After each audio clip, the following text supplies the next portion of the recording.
দোষীদের অবিলম্বে গ্রেফতার করতে হবে, এই দোষীদের অবিলম্বে গ্রেফতার করতে হবে।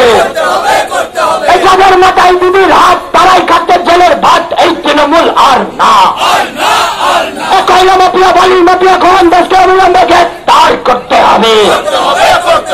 এই কালীঘাটে টালির জ্বালা, ওই ছেলেদের পাঠশালা, এই তৃণমূল আর না। এই কালীঘাটে টালির জ্বালা, ওই ছেলেদের পাঠশালা, এই তৃণমূল আর না।